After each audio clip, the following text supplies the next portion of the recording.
Dice la palabra: oísteis que fue dicho ojo por ojo y diente por diente. Pero yo os digo, no resistáis al que es malo. Antes, a cualquiera que te hiera en la mejilla derecha, vuélvele también la otra. Y al que quiera ponerte a pleito y quitarte la túnica, déjale también la capa. Y a cualquiera que te obligue a llevar carga por 1 milla, ve con él 2. Al que te pida, dale. Y al que quiera tomar de ti prestado, no se lo rehuses. Oísteis que fue dicho: amarás a tu prójimo y aborrecerás a tu enemigo. Pero yo os digo, amad a vuestros enemigos, bendecid a los que os maldicen, haced bien a los que os aborrecen y orad por los que os ultrajan y os persiguen, para que seáis hijo de vuestro Padre que está en los cielos, que hace salir su sol sobre malos y buenos, y que hace llover sobre justos e injustos. Porque si amáis a los que os aman, ¿qué recompensa tendréis? ¿No hacen también lo mismo los publicanos? Y si saludáis a vuestros hermanos solamente, ¿qué hacéis de más? ¿No hacen también así los gentiles? Sed pues vosotros perfectos, como vuestro Padre que está en los cielos es perfecto. Vamos a tomar la meditación solamente de los versos. Este sermón está dividido en 2, de los versos 38 a 42, y después la próxima semana de 43 hasta el final. El Sermón del Monte establece estándares de conducta muy altos. Y los estándares que el sermón establece para su pueblo, que ya dijimos que son muy altos, tienen un parámetro inalcanzable en cierto sentido. Porque lo que el Señor Jesucristo está enseñando a sus apóstoles y en general a los discípulos que estaban con Él allá en la montaña, estaban escuchando sentencias que tienen que ver no solamente con ideas nuevas que el Señor estaba diciendo, pero el Señor estaba recogiendo dichos del Antiguo Testamento, incluso que estaban ya en el libro que ellos conocían, que era justamente la Torá, los profetas, los salmos, particularmente la Torá, y que ellos habían estudiado y que habían interpretado a su propia manera. No solamente esto, sino que además ahora el Señor, después de matizar y hacer una interpretación correcta de aquellos mandamientos que había en el Antiguo Testamento, les pone un estándar tan alto como el del versículo 48. Lo que dice el Señor a sus discípulos: sed pues vosotros perfectos, como vuestro Padre que está en los cielos es perfecto. Todo lo que ha venido diciendo el Señor hasta este momento tienen como propósito que el creyente, los discípulos de ese tiempo, nosotros a la distancia, podamos tener no menos que este estándar, no menos que esta intención, la perfección. Pero no estamos buscando la perfección como el mundo dice que el hombre tiene que ser perfecto. Estamos buscando la perfección, y el Señor no dice como los perfectos del mundo, sino que nos pone al Padre como perfecto. Y entonces ese estándar es inalcanzable. Si el Señor dijera: sean perfectos como los patriarcas fueron perfectos, esta es una meta alcanzable. Aun y cuando los patriarcas están muy por encima de nosotros, es alcanzable. Si dijera el Señor: sean perfectos como el más perfecto de su iglesia o el más perfecto de su tiempo, es una meta alcanzable. Pudiésemos llegar sin ninguna dificultad, pero tendríamos un parámetro pecaminoso, porque cualquier persona que presumiblemente en la historia de la humanidad se preste de ser perfecto, de todas maneras es una persona pecaminosa. Por supuesto que el Señor podía decir que fuéramos perfectos como Él era perfecto, y ese era también un estándar alto, pero el estándar que el Señor pone justamente es el de su Padre. De tal manera que cuando habla a nosotros acerca de que Jesús ha venido para cumplir la ley y no para abrogarla, cuando ha establecido esta sentencia de que hemos cumplido mandamientos solamente por encima, sin considerar lo que hay en el corazón, sin considerar la esencia del mandamiento, entonces apela a la perfección del creyente. No solamente es importante no matar, sino es importante no enojarnos con nuestro hermano, ni decirle fatuo ni necio. No solamente es importante no adulterar, sino con solo mirar a una mujer para codiciarla, adulteramos con ella en el corazón. No solamente es importante tener el cuidado de separarnos de nuestra esposa, sino lo que hay en nuestro corazón. Ahí radica el problema.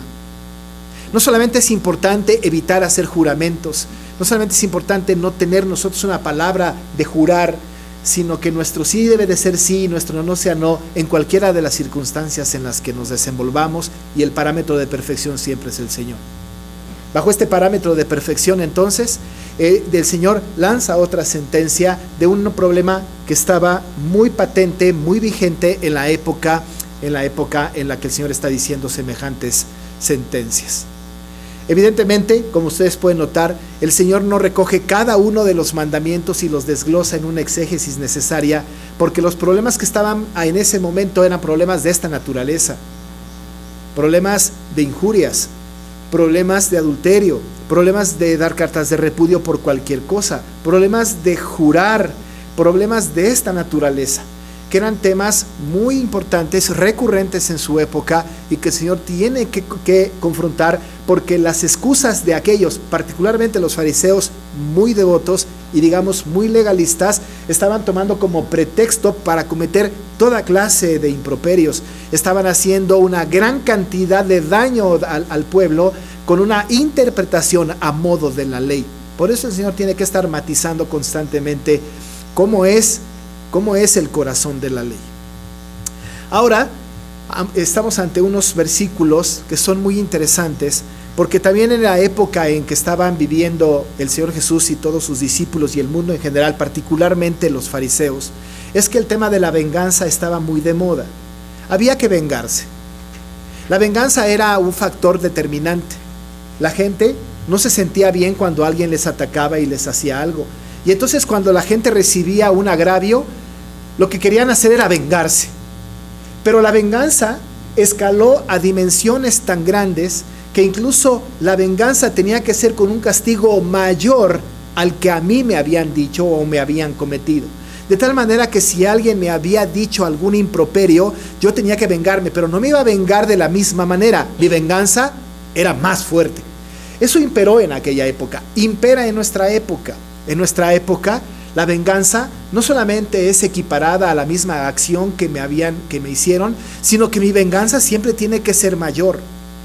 Esto ha sido culpa incluso de los medios de comunicación. Hemos visto películas, series de televisión quizá, en donde hemos visto al malvado o al bueno diciendo, pero mi venganza será mayor. Y normalmente la venganza va más allá del daño que me hicieron a mí, porque tengo tal carga, porque tengo tal insulto, porque tengo tal agravio, que ahora de que me las pagas, me las pagas. Esto pasaba en la época de Jesús, pero también pasaba en la época del pueblo en el desierto. El Señor tenía que regular la vida del pueblo en el desierto, pero había también un espíritu de venganza. Espíritus de venganza muy fuerte. No crean que la venganza es de nuestra época, viene desde mucho tiempo atrás. La venganza entonces era un factor determinante para aquellas personas. De tal manera que entonces tuvo que legislar Moisés sobre el asunto de la venganza. ¿Cómo tiene que ser? Ahora, necesita haber en verdad venganza. Necesitamos nosotros tener un principio de equidad de tal manera que una persona que sufre un agravio pueda él tener entonces aquella persona pagar por aquel agravio cometido. Ese principio de equidad era muy importante. Pero entonces Moisés legisló sobre esto. Y en su ley se establece una estricta equivalencia entre el crimen y el castigo. Lo que había que hacer era tener este equilibrio entre crimen y castigo. Pecado y castigo. Ahora, esto se parece mucho a lo que pasa en nuestro entorno. Normalmente, la corriente conductista de nuestra época habla de eso. No todo está mal. Pero una cosa que es importante es que se dice, de acuerdo a la falta es el castigo. De tal manera que si yo, por ejemplo, de pequeño, no hacía la tarea por ver televisión, el castigo tenía que ser equivalente a mi falta. Lo más justo era que mi papá dijera, a partir de ahora, no más tele para ti. porque lo que provocó que yo no cumpliera con la norma fue la tele. Pero si yo por ver televisión no cumplo con la norma y mi papá me castiga quitándome mi juguete, no es equiparable la falta con el castigo. Yo diría, por ver la tele, no cumplir la norma, quítame la tele, es equiparable. O porque desobedeciste a tu mamá, no sales a jugar. Si por salir a jugar desobedecí a mi mamá, es equiparable, pero de otra manera no es equiparable. El conductista de nuestra época dice, según la falta, es el castigo. En aquella época, en la época de Moisés, cuando se legisló, pasaba algo semejante. La gente empezó a desbordarse sobre los castigos y las venganzas. De tal manera que entonces Moisés tuvo que decir algo como esto. Lo que dice, lo escribe en Éxodo y en Deuteronomio y también en Levítico. Textualmente, en Éxodo 21, 23 al 25 dice: mas si hubiere muerte, entonces pagarás vida por vida, ojo por ojo, diente por diente, mano por mano, pie por pie, quemadura por quemadura, herida por herida, golpe por golpe. Lo que está diciendo aquí Moisés es, el castigo tiene que ser equiparable a la falta. No está diciendo la venganza tiene que ser equiparable, sino el castigo tiene que ser equiparable a la falta. A esta ley, que era de reciprocidad, se le llamó la ley del talión.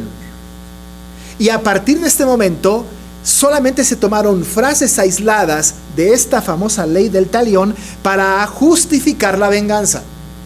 Otro pasaje que escribió Moisés en Deuteronomio 19, 21 fue: y no le compadecerás, vida por vida, ojo por ojo, diente por diente, mano por mano, pie por pie. Esto era la pura ley y era absoluta justicia. A partir de ese momento, amados hermanos, no solamente la ley del talión se hizo famosa, sino el principio de la justicia retributiva. Cuando hablamos de la justicia retributiva es justamente la ley del talión. Podemos hablar de ley del talión o ley de la justicia retributiva, porque la justicia retributiva tenía que ver con esto. A partir de tu falta, yo te condeno, yo te pago. La justicia retributiva incluso iba más allá. A partir de la legislación de la ley de Moisés o cualquier otra ley a partir de ese momento, es que se mencionaba cierto castigo para cierta falta y se tenía que cumplir retributivamente. Nosotros, por ejemplo, en el ámbito teológico, en el ámbito espiritual, al respecto de nuestra salvación, entendemos la justicia retributiva cuando escuchamos pasajes como por ejemplo el que dice, ¿no?, que la paga de pecado es muerte. Así que nosotros hemos pecado, por lo tanto, la justicia retributiva es muerte. Pero encontramos en la justicia retributiva un elemento que nos ayuda a destrabar la ley del talión, porque en el concepto de la justicia retributiva hay gracia y misericordia. Porque si usted se acuerda, evidentemente la paga de pecado es muerte, pero lo que sigue es ejemplar. La dádiva de Dios es vida eterna.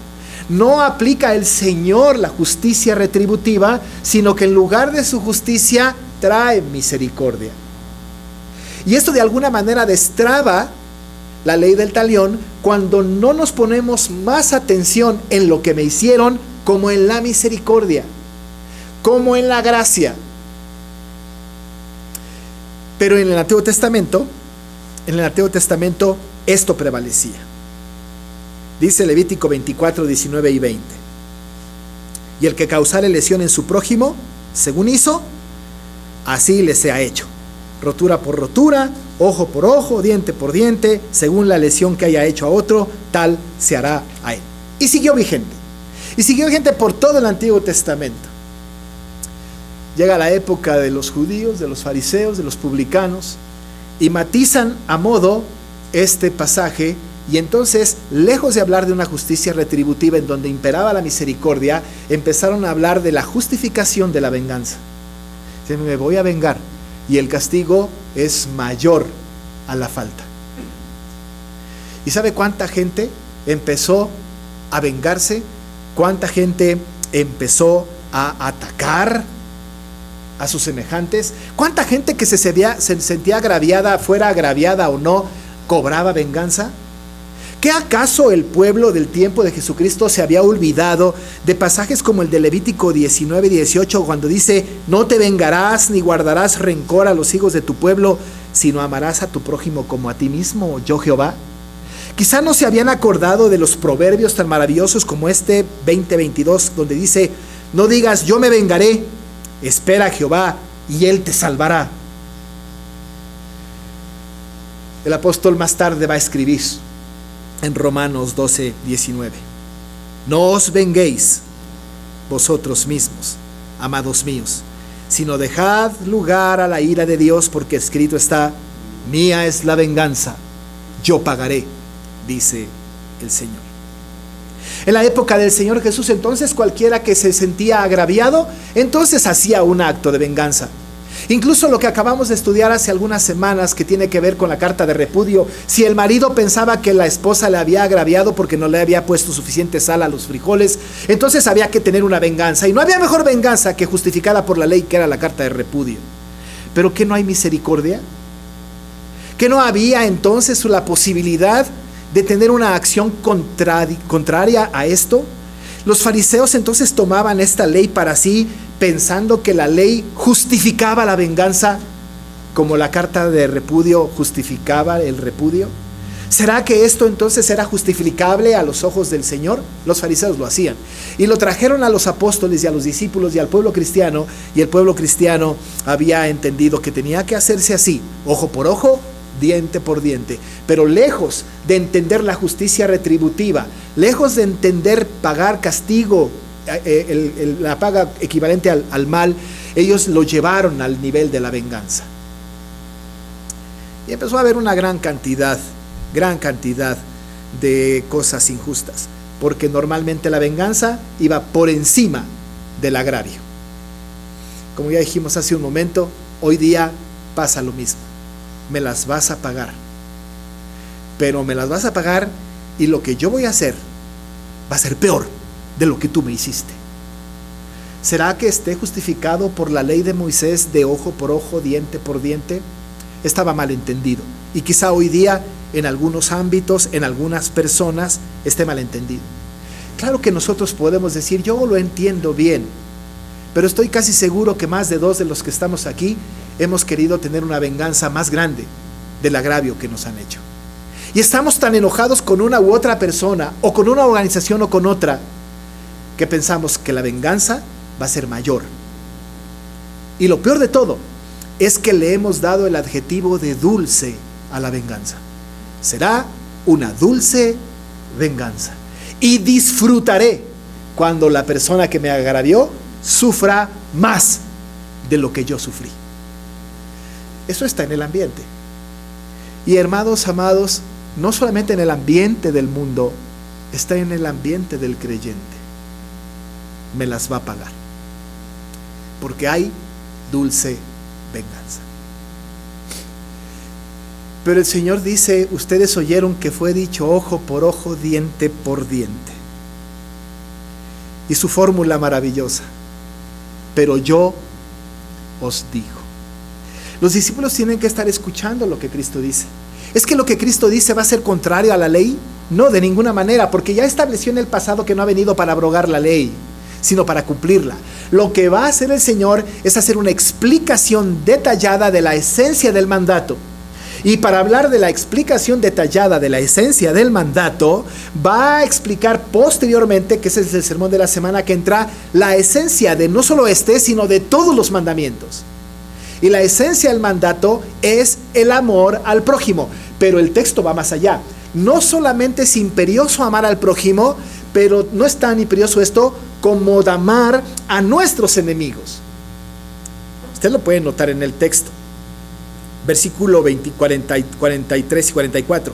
Oísteis que fue dicho: amarás a tu prójimo y aborrecerás a tu enemigo.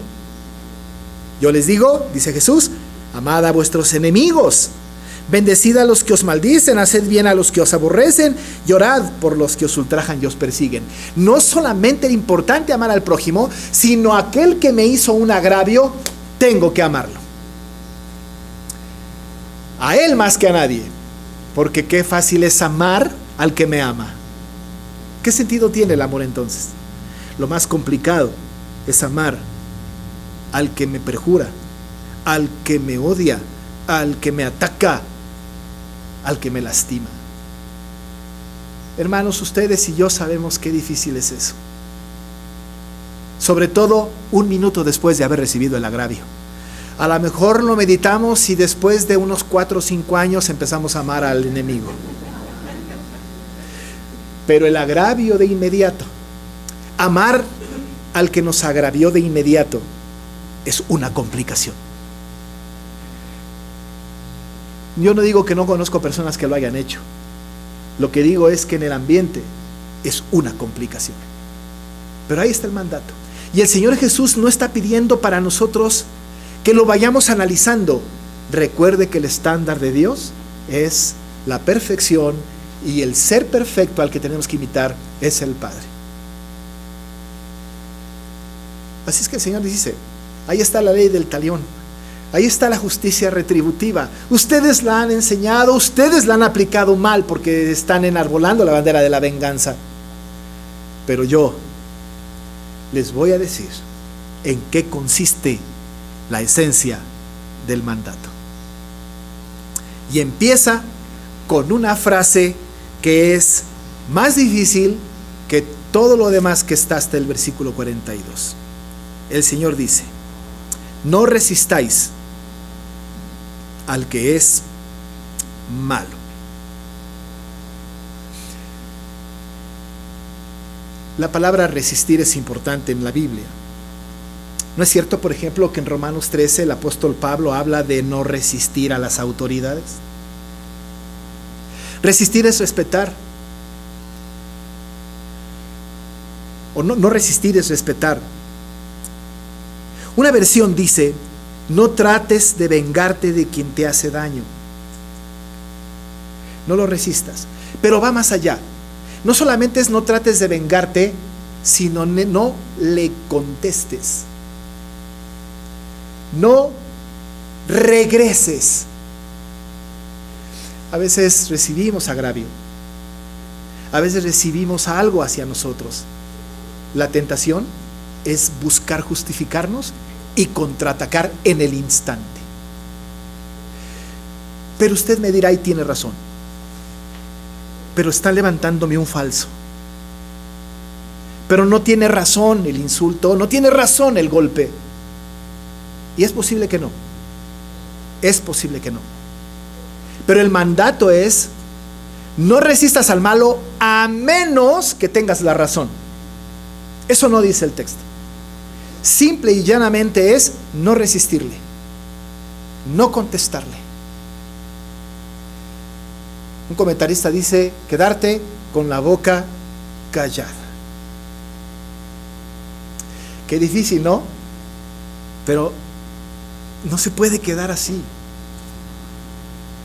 No es cierto lo que me están diciendo. No fue correcto el castigo. Pero la tendencia del ser humano es contraatacar. Dice el Señor, no resistas al que es malo. En su lugar quizá habría que bajar la mirada y recibir el agravio. ¿Se acuerda que el apóstol Pablo a los corintios les dijo a aquellos que llevaban los casos a los tribunales superiores? ¿No le dijo el Señor a los cristianos en Corinto, no te es mejor sufrir el agravio? ¿No te es mejor el ser defraudado? Esto era tan necesario ahorita como necesaria fue la sentencia de que los mansos son bienaventurados. Porque cuando el creyente es manso, es bienaventurado y puede soportar el agravio a pesar de que ha sido injustamente tratado. Pero ¿qué ejemplos tenemos en la Escritura de esto? El ejemplo más grande, más alto, más maravilloso que tenemos es el del Señor Jesús. ¿Sabe qué hizo Él? Enmudeció y no abrió su boca. Y como cordero fue llevado al matadero. ¿Cree usted que fue justo lo que le hicieron a Jesús? ¿Fue justo lo que hicieron, el juicio que le entablaron? ¿En la justicia de los hombres? Nosotros decimos, por supuesto que no. La justicia de Dios está superior a nosotros y claro que era necesario. Pero ante un acto completamente injusto, un agravio de tal magnitud, el Señor no abrió su boca. Con toda autoridad, Él podía decirle a los discípulos ahí: no resistas al que es malo, porque yo no resisto al que es malo. ¿Alguna vez contestó el Señor? Pero por supuesto que sí. Tomando la palabra en sus manos, entendiendo lo que estaba sucediendo, le llamó a los fariseos sepulcros blanqueados. Claro que sí. Pero cuando él recibió el agravio, cuando no estaba defendiendo un punto, solamente enmudeció y no abrió su boca. ¿Por qué lo hizo? Por lo mismo que el Señor nos dice en esos versículos 43 y 44, porque Él amó también a sus enemigos.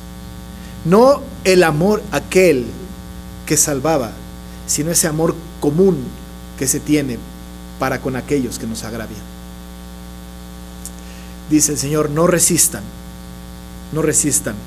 al que es malo. ¿Nota lo contracultura del sermón? ¿Nota lo difícil, el estándar tan difícil que es? ¿Cómo le podemos hacer? Dice el Señor, para que quede claro, lo ilustra de 4 formas. Y dice Él: antes, es decir, en lugar de resistirlo, no solamente es no resistirlo, no solamente es quedarme callado. Es como decir, bueno, ya me ofendiste, cumplo con el mandato bíblico de no decir nada. Sígueme insultando. No. ¿Sabe qué es lo que hay que hacer ahora? Hay que hacer actos de bondad hacia la persona que nos ofende. Dice la palabra: antes bien, a cualquiera que te hiera en la mejilla derecha, vuélvele también la otra.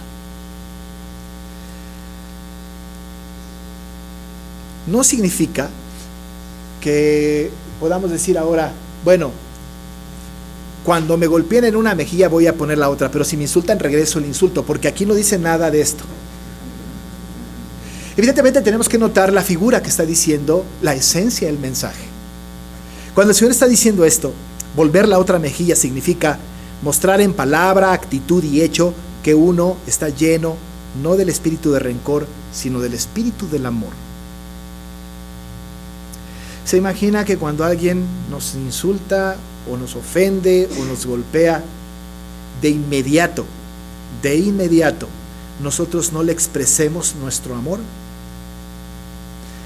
Claro, la psicología moderna a esto le ha llamado masoquismo, porque parece que nos gusta sufrir. Pero no es así. Es no devolver mal con mal. Poner la otra mejilla es más noble que regresar el golpe. Y eso es muy difícil. Pero solamente los que son mansos, solamente los que entienden el Evangelio, podemos ser capaces de poner la otra mejilla. Y alguien se levanta y dice algo, y otro, y otro, y otro. Y uno me golpea, y el otro, y el otro. Hay que aguantar. Hay que callar. Y hay que seguir recibiendo el agravio. ¿Por qué? Es injusto, pastor. Porque amo a quien me ofende. La base del amor. Dice el Señor: el que te pegue en una mejilla, el que te hiera en la mejilla derecha, vuélvele también la otra. El que quiera ponerte a pleito, dice el Señor, y quitarte la túnica, no solamente es déjale tu capa, déjale tu túnica, ¿no? No solamente esto, sino que ve a tu armario y tráele otra pieza de ropa. Contribuye más, da más, responde más a partir del agravio. Qué difícil es, porque no estamos nosotros constituidos en este tiempo para eso. Pero eso dice la Escritura. Y a cualquiera que te obligue a llevar carga por 1 milla, ve con él 2. Estos ejemplos no tienen otra razón o otro motivo más que ilustrar que la reciprocidad tiene que ser misericordia. La reciprocidad tiene que ser amor al prójimo, amor al que me ofende, amor al que me agravia. Esta es una de las exigencias más fuertes de parte del Señor. Pero nos ha dado la capacidad, nos ha dado de su amor, ha modificado nuestro corazón. Y nosotros sabemos que ¿quiénes somos nosotros? ¿Quiénes nos creemos nosotros para pensar que no merecemos el agravio? Cuando Jesús, el máximo ejemplo, sin merecerlo, enmudeció y no abrió su boca. Efectivamente, amados hermanos, a veces es injusto el agravio, pero la conducta cristiana es la reciprocidad con misericordia. Ese es un ejercicio que tenemos que hacer constantemente. Quitar de nuestra mente la venganza, porque la venganza es del Señor, y amar al que me ofende en esa reciprocidad de misericordia. Esto lo dijo el Señor ahí. La semana que entra revisaremos en qué consiste este amor, pero por lo pronto tenemos que meditar sobre la importancia cristiana, el deber cristiano de sufrir el agravio y amar al que nos ofende. Acuérdese de la frase: reciprocidad con misericordia. Oramos. Padre, es difícil, muy difícil, pero tú, Señor, nos enseñas a través de tu palabra que el estándar que pides de nosotros es que seamos perfectos como tú. Qué alto estándar, inalcanzable. Pero ahí debe de estar nuestra actitud, ahí debe de estar nuestro trabajo cristiano.